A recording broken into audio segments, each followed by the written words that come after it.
Gio, what are you doing up there? Working my tail off for you, tallying the losses. Wait, who'd you bring with you?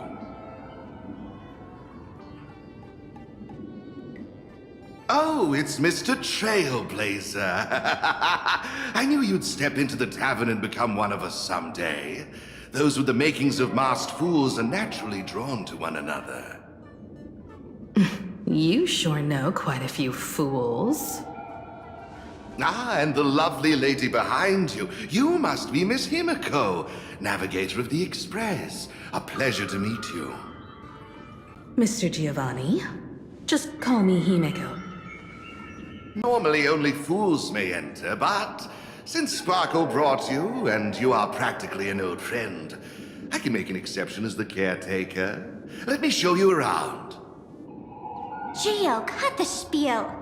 Sampo says you recite that intro so often he's grown calluses on his ears. Want the Fool's treasures, souvenirs, and prank gear? Come to the Grand Treasury Storage. They've stashed everything here. You stole my line again.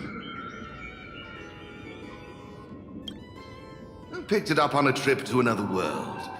You've heard this phrase too, haven't you? I'll admit it's catchy, that's why I used it as a slogan. Storage area visits went up by 26% after that. Business first. Did you see my pickup message I sent? Where's my stored anti-sparkle weapons? Well, your storage list is a total mess. You never leave any notes. If I hadn't been called to audit, who'd know how many surprises you got stashed away? As for the anti-sparkle weapons, oh, I'd love to know what on earth that's supposed to be. Why don't you go in and look for yourself? As requested, I've linked the vault entrance to your collection room.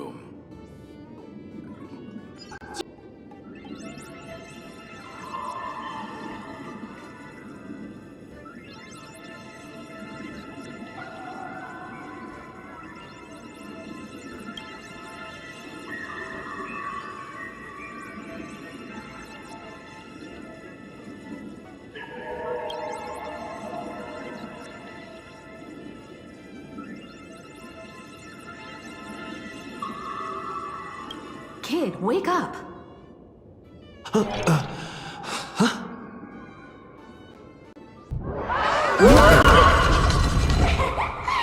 Stellar Jade is the perfect bait for catching the nameless. How generous of you. First time I've seen a thief steal something and leave something even more valuable in the vault. Isn't this exactly the type of phantom thief flair we masked fools adore? Remove a carefully curated piece and leave a gift in place to soothe the owner. A jumbo-sized Stellar Jade is surely worth a jar of mimetic virus and a few anti-sparkle weapons, wouldn't you say? And you stole my other prized pieces too? That worthless junk? Consider it a complimentary vault cleaning. Before SparkleCon begins, I'd like a little warm-up entertainment. Old model and the nameless. You should be able to break out of this room, right? Don't disappoint me now! Gio! The security here is an absolute mess! You're in no position to talk. Even the drinksmith here is a temp. Count yourself lucky I'm kind enough to help tally your storage. She didn't just steal my power and my collection! She completely destroyed Miss Sparkle's reputation! This is the worst day ever! A correction. Miss Sparkle's worst day so far. Wanna make fun of me? Go ahead. Don't get me wrong. I also don't think gear tumbleweeds and giant mechs would work on someone spreading mimetic viruses. I thought of a way just now that might suppress the mimetic contagion at Graphia Academy. You can fight fire with fire, But a memetic virus can be scoured away with water. What do you mean?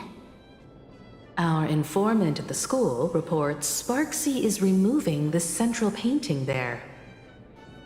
The imaginated painting, World Breaker Waves, is said to be a work left behind by Graphia herself. Legend says the wave comes from the Dovebrook river water she used to wash off her painting mistakes. The artists say it is blessed. That's why they kept it in the school. I couldn't understand why Sparksy went to such lengths to tear it down. Now I do. Painting mistakes are redundant information that stain a painting. A memetic virus is redundant information that stains the mind.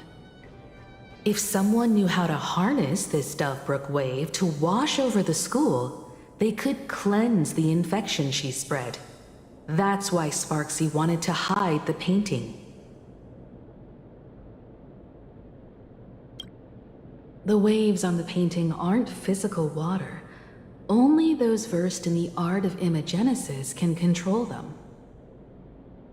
As a Graphia Academy alumna, I know a bit of traditional painting. Right now, our most directly effective plan is to break into the school, regain control of the painting, and use it to suppress Sparksy's movements. Let's go. I'll make this imposter pay 100-fold. Well, looks like our paths must part in haste. I wish you all fair winds on your journey ahead. Oh, if any of you feel uncertain about what's next, here's a small suggestion. Take a detour inside the Blistar light orb.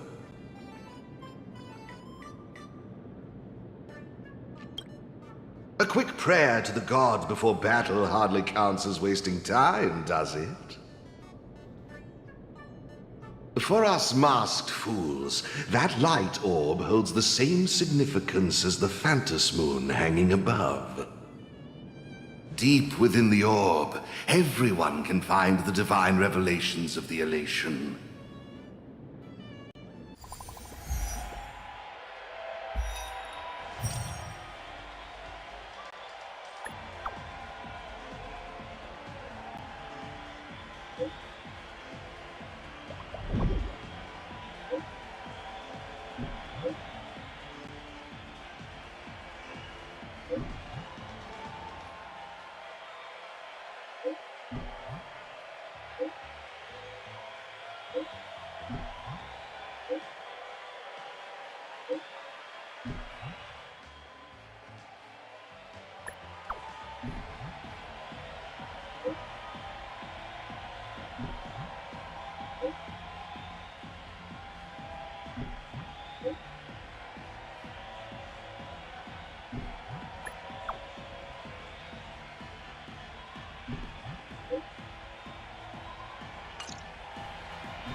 Oh, darn it.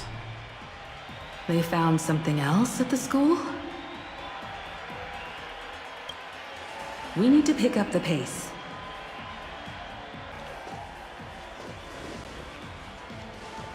Giovanni said we could find the divine revelations of the elation inside the light orb. Don't tell me this orb is another tavern room. Bingo, your intuition's spot on. It isn't just a light-polluting orb. Think of it as a shrine for fools.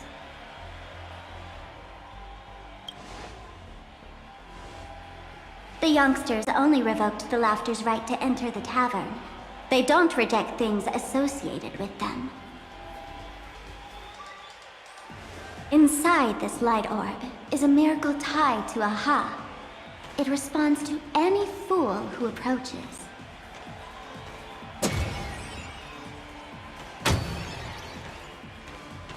Let me show you something mind-blowing. Here we go. Open sesame!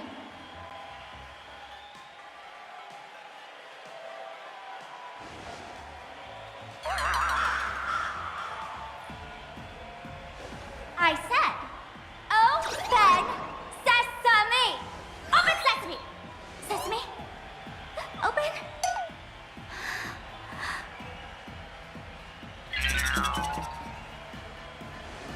Hooray! So in their eyes, I don't even count as a masked fool anymore? What a wonderful surprise! The imposter stole my identity too!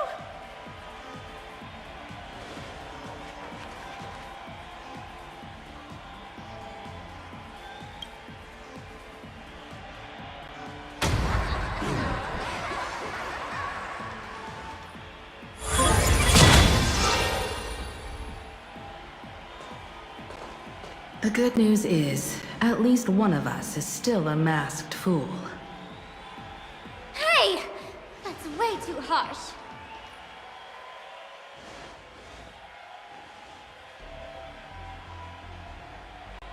So, this is the miracle you meant? Yes. Among the masked fools, a myth is told. When the Master of Elation climbed the highest boughs of the Tree of Existence, they glimpsed the cold, abhorrent void. The stars turned like machinery, and all meaning yielded to nihility. They gazed further, until they witnessed a newborn fall and cry as if wronged beyond measure. Then they burst out laughing. That crystalline laughter tore through the cold, dead universe, echoing through the realms to this day. Many think the laughter that tore apart the cosmos is just a metaphor. But sadly, it's real. The tavern folks call this thing the echo of primordial laughter. It tore open a spatial rift. They say other tavern branches have this too, in multiple locations. No one knows how many there are, or what their existence means. When we shout into it, there's no echo. Toss in trash, and it merrily swallows them. No one knows if this thing will keep widening and swallow the tavern whole. Either way, it just sits there, right over there, motionless, grinning at us forever. Just stick your hand in there. It's said, at a turning point of destiny, a fool need only reach into the rift and grasp something. The tavern folks call it the laughter's gift. No one knows what this thing will bring to those who seek it, fortune or otherwise. But one thing's for sure. Your destiny's bound to get much more chaotic. Hey, gray hair. Wanna give it a try?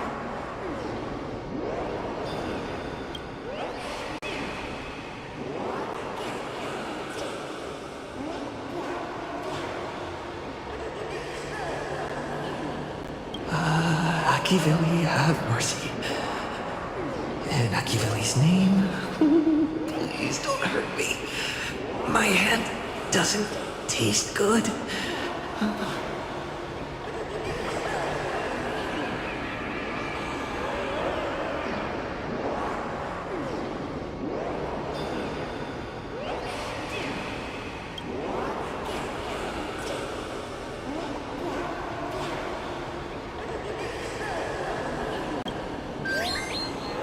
Is this? Huh? What's this?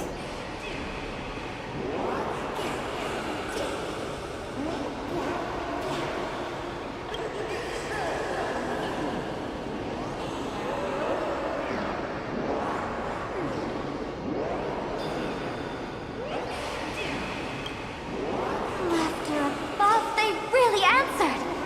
But what's their deal giving you another mimetic virus?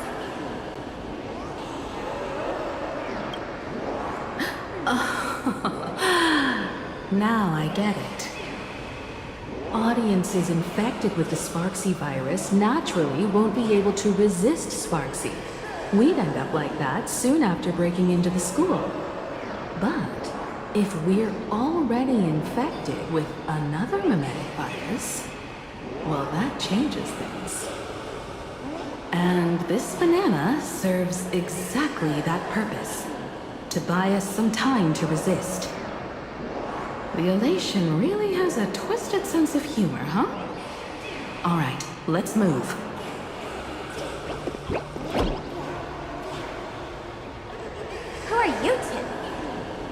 you heard the rule. Only one fool's allowed in here at a time. Who am I? Well, just a passing detective and his assistant.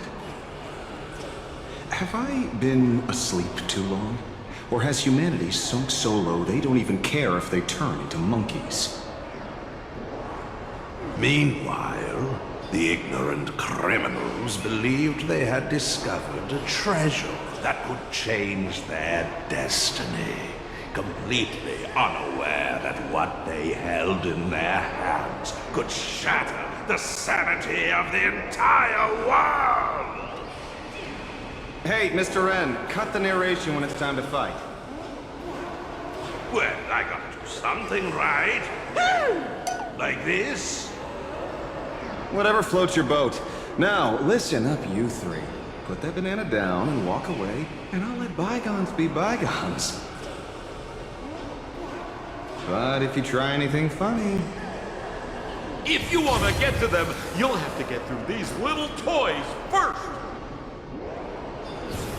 Are these folks really the Nameless? In all my years, I've never seen the Nameless dealing with mimetic viruses. The real deal. Just some nameless passing through. Mr. Wren, I've got to go after them. You won't be able to keep up with me. Just head home and wait for the news. I swear, I won't let the tragedy that happened to you repeat itself in this world.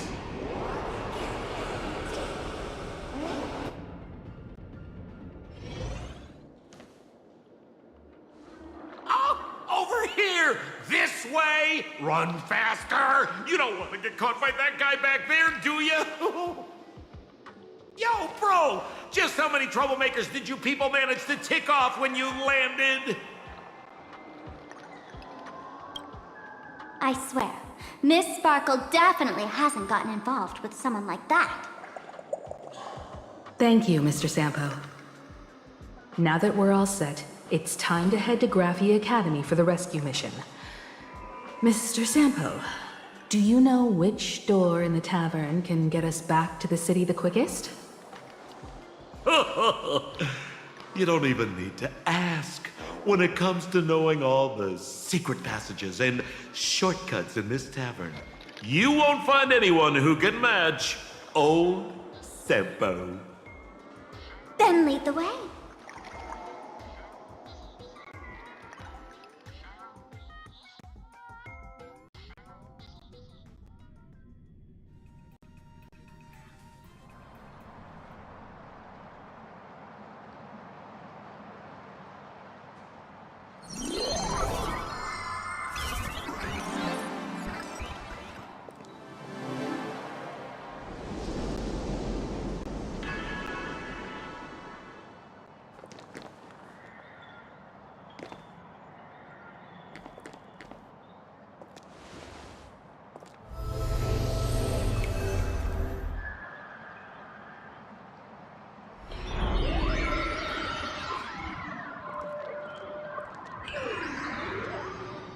Your thoughts tell me that you still have doubts about me.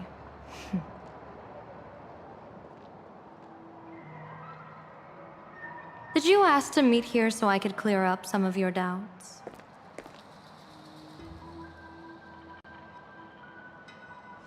Greetings, Lady Yao Guang. Being able to hear others' thoughts anytime. This tuning ability sure comes in handy. Compared to the seer strategist's ability to come and go as she pleases, this is nothing but a parlor trick. I've heard that Xianzhou folks are big on etiquette, yet here I am, and you're still playing hide and seek, General. Isn't that a bit discourteous? Sorry. I have this old problem of suddenly disappearing. It's really something beyond my control. As for the reason, I'm afraid I can't disclose it. Please forgive my rudeness. Or, if you're truly that curious, Why not use your tuning and find out? You know I won't do that. Besides, I couldn't even if I wanted to right now. Couldn't.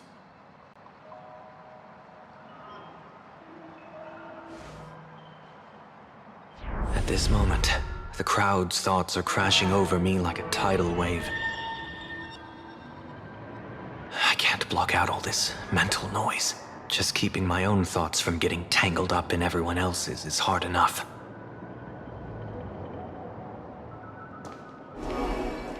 I see.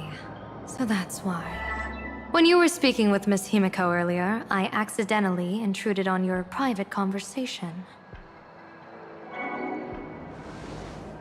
My tuning is spiraling out of control. This mask is distorting my abilities. I see it differently. The loss of control is temporary.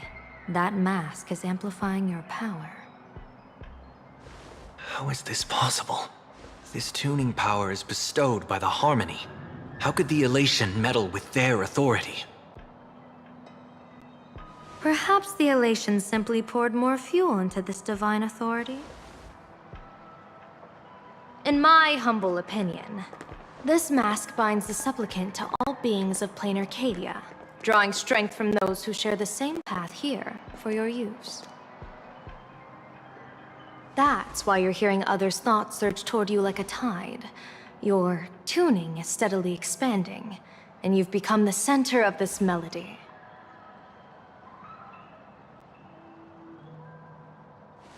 You sure gave me quite the gift, General. But why would such a precious gift be placed on my face? I need an honest answer. You want to know the reason? Didn't I explain it already? Your reasons about me make sense, but what I really want is your answer about yourself. General of the Yuchue, who sees into the future. Why not wear the mask yourself and personally step into the fray with its power?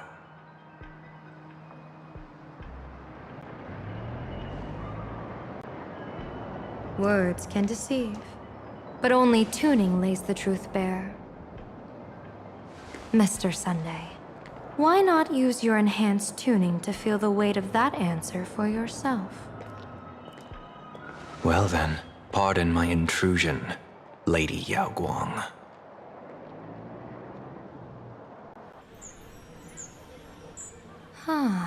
So this bird on my shoulder is the manifestation of the tuning's resonance? Exactly. And these symbols I see floating above people's heads would be the wheel and woe signs you mentioned, General? That's right. To become an Arbiter General, one must undergo 3 ceremonies. The Rainbow Ordainment, the Rainbow's Gaze, and the Bestowal of Spiritus. Only then can one truly take up the mantle and live up to the title. When I was appointed as the Yuchue's general, I was bestowed with the Rainbow Spiritus called Kalachakra Sky Plume, which represents the vision of the hunt among the 7 aspects of the rainbow. A symbol of foresight, verdict, and self-discipline. Thanks to that, I gained the Eye of Ishvara, which allows me to read the flow of destiny. Since the day I arrived on this world, every person I've seen bore a crimson woe sign above their head, without exception. Within days at most, a catastrophic disaster will befall this place. So, that red glow rising from the edge of the city is... The blazing light, formed by the convergence of all those woe signs in plain Arcadia. In that case, General, it's all the more reason for you to wear the mask. Once your sight into the future is strengthened, you won't need to fear the deathly omen in your readings.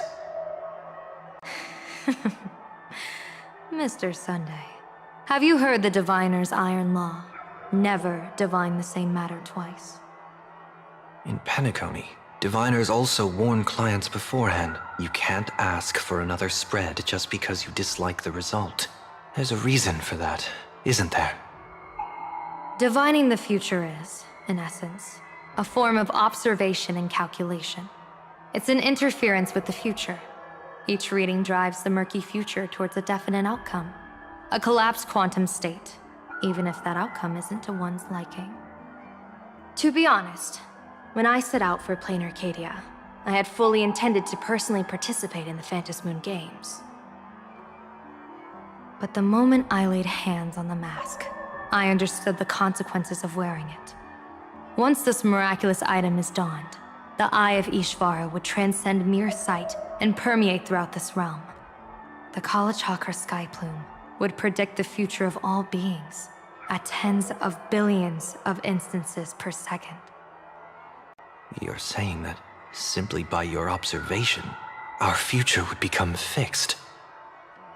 Indeed, just like how the Wisdom Walker expounded the way of destiny, anchoring the fated moments. If I wore the mask, I would become the noose of Plain Arcadia, and I would personally anchor a destiny that drives us all into a bottomless darkness. We will become locked in a dead end, with not a shred of hope for salvation. Close one. I passed the trial. There's still a sliver of hope in this round.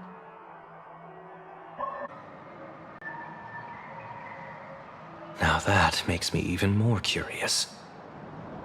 Pardon my bluntness, but the fate of billions in Plain Arcadia never had much to do with you, General. Your encounter with the Express and the IPC was merely a chance meeting. You are a messenger of the Xianzhou. Since you foresaw the omen, that an Arbiter General will fall here, you could have boarded your ship and left at any time. Why choose to stay and help us? To help this world break free of this death trap? Because I am guided by great compassion. Every life is precious beyond measure. Such diplomatic pleasantries won't fool the former master of Penacony like yourself, would they? Then, how about this reason? The Astral Express has distinguished itself time and again against the destruction, and bears an irreplaceable duty for the future. I can't just sit idly and watch you face annihilation. Give me a break. I really am terrible at all this diplomatic talk. Mr. Sunday, what makes you think that everything I've done is just to save Plain Arcadia? What? Weal is where woe lurks. Woe is where weal leans. The good fortune of some often births the ill fate of others, and a dead end for someone may hide an opportunity for another. This treacherous land where life and death turn again and again, where fortune flips to misfortune, is, in my eyes, the perfect board for a game of wits. A game with whom?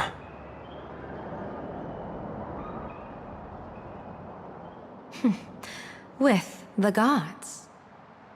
Mr. Sunday, have you heard of the Battle of the Fong Hu 30 years ago? I've heard rumors of that war, but not the details. General, are you suggesting Plain Arcadia is now facing dangers just as perilous as the Xianzhou Fang Hu was back then? You got that right. 30 years ago, the Abundance Axis broke our lines and invaded the Fang Hu homeland. The abominations awakened a living demonic star, intending to sink the Xianzhou Fang Hu. With no other options, the Alliance staked everything on my Junior Soar's plan to operate the astronomical observation device, the Cloud Peer Telescope, to signal the rainbow for aid, using their Lux arrow to strike down the demon star. Whoever operated the Cloud Peer Telescope would not return. It was to be a one-way trip, So, you're Junior Sora. You guessed wrong. The one who offered his life was my master, who taught me divination. It was Master Jing Tian, then the Yuchui's Master Diviner, and the only high official authorized to operate that device. He accepted his fate and ventured to the Fong Hu. Going with him into certain death were Yueyu, the previous Yaoqing general who guarded the Cloud Pier telescope, and the Verdant Knights under her command. I was responsible for assessing the entire plan's feasibility and mending its gaps. I activated the Decalite reflection barrier, calculating and casting lots again and again. I watched as the starlight, representing countless possibilities, flickered within the reflections, faint, wavering, until the vast shadow of a pondering god swallowed them whole. And they vanished into the abyssal dark at the edges of the universe. And in that moment, I understood that I had cemented my master and countless soldiers into an inescapable doom. When the Lux arrow fell, they would perish along with the enemy and that demonic star. All reduced to ashes. You sacrificed so many comrades just to ensure the enemy's fall? To Penaconians, that must seem incredibly cruel, right? As someone born in an era of peace, I have no right to judge. Perhaps the founders of Penacony could understand the necessity. Cruel or not, it was my duty. And so I had to witness and remember their sacrifice. When I saw the Lux arrow descend, I realized the Xianzhou Alliance had actually directed an Eon's actions. This realization illuminated the mission of my remaining years. In this cold, merciless cosmos, when you're trapped in despair, an Eon's intervention is often the only hope. We are not ants, helpless beneath the celestial spheres as we simply watch the stars turn. Instead, their trails were forged by us, who offered up a portion of our insignificant destiny. Even beings as mighty as the Eons can be pulled by our will.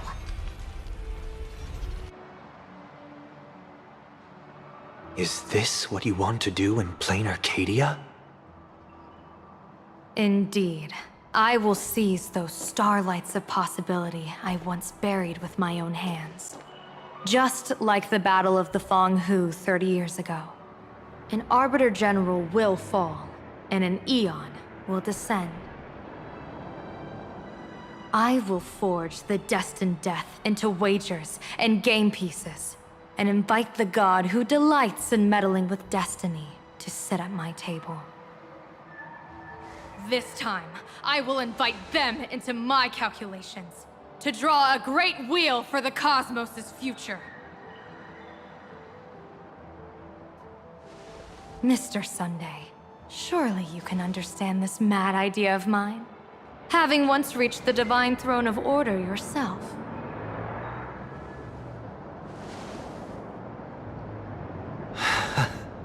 Our common ground goes far beyond mad ideas. But I was reviving a god who already lay dead and buried in the infinite dark. General, how can you be sure that the most capricious Eon would be led by your fancy?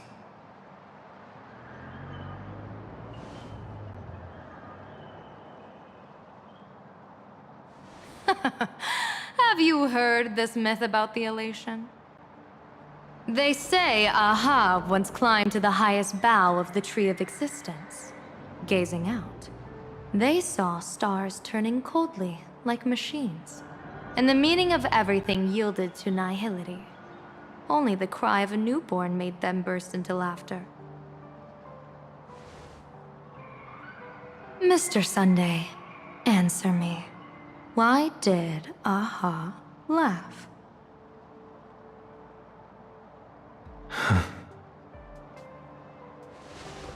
I think it's because they finally saw an audience arrive, at this long, empty stage we call the universe. Oh, well said. You're way funnier than you look. As divination teaches, heaven creates 49 paths. Humans find the one unseen. We are the greatest variable this blind, mindless universe can produce. The universe and the gods set riddles for us, and we shall give them a surprise. An answer beyond the finality. Ah, looks like it's about time. Don't tell me you're disappearing without a goodbye again, General. No. This time, we will set our eyes on the same place and carve a sliver of possibility out of destiny with our own sight. Could you be talking about the school where Himiko and the others went? Yes. The crimson light there pierces the sky today, marking it as a locus of woe. The Arcadia's first calamity will erupt there. I should have asked you to give them a few secret strategies before they left. Forget it. The stuff in those pouches is all harmless banter anyway. Let's spare them.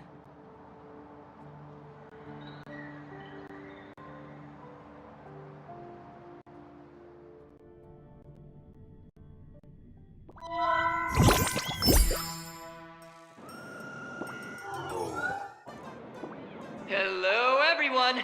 Welcome back to Full Wish TV's special news segment, Arcadian Morning Report! I'm your host, Poofy! Hi, everyone! I'm your host, Smelly! It's been 3 hours since our first supplicant, Miss Sparksy, announced her entry into the Phantom Moon Games. The performance she announced to all her fans, SparksyCon, is also about to begin. How curious! Plain Arcadia's day-night cycle was completely scrambled in ancient times. Graphia Academy's location just happens to be bathed in light. So, in broad daylight, what kind of fireworks show does Miss Sparksy have in store for us?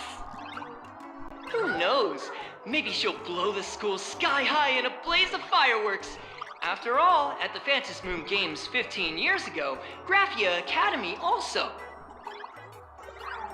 Hey, Senior, you can't joke about that! Dear viewers, our apologies. Let's move on to news about other supplicants. According to the Department of Aberration Defense's staff, during a routine inspection of the Phantom Moon courtyard, 2 additional mask shapes manifested on the altar. In other words, 2 more supplicants have appeared! Although none of them have publicly announced entry into the games yet, the altar's masks mean someone, somewhere has quietly donned the masks of elation.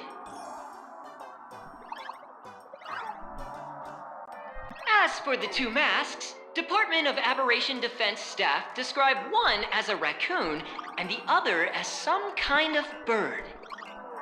A raccoon mask, huh? Hard not to think of the Astro Express that just arrived in plain Arcadia. Will the Nameless from the Astro Express join the Phantom Moon Games? I hear they were also invited to SparksyCon as special guests! Will it be a miraculous show formed out of the collaboration between supplicants, or a head-to-head showcase between 2 famed contenders? Countless streamers are already live, broadcasting the scene at the venue. Let's cut to the feed now.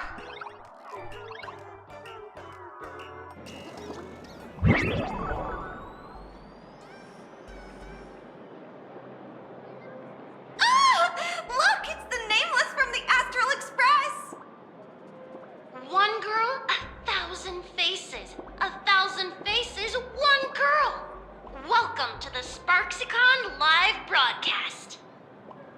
Dear lovely fans, please be patient. SparksyCon is about to begin.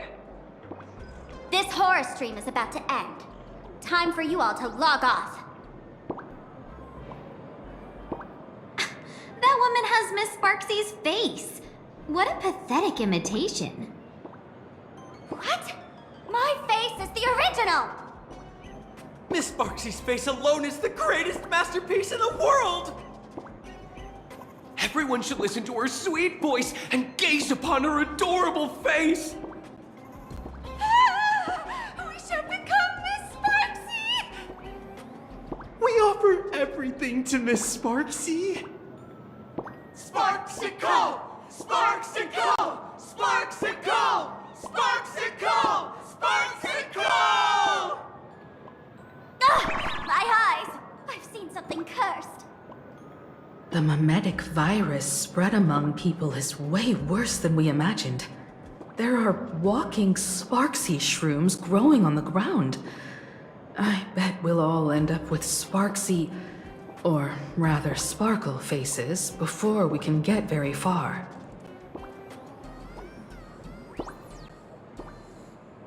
Are we really using that? If we don't take down that imposter before the virus hits, we'll all be monkeys in the jungle. Become a fake of a fake or a carefree monkey. Your call. On second thought, being assimilated by an imposter doesn't sound that bad. Enough talk. Eyes on the banana. Ow! Ma'am, a little warning before you stab someone with a banana, please?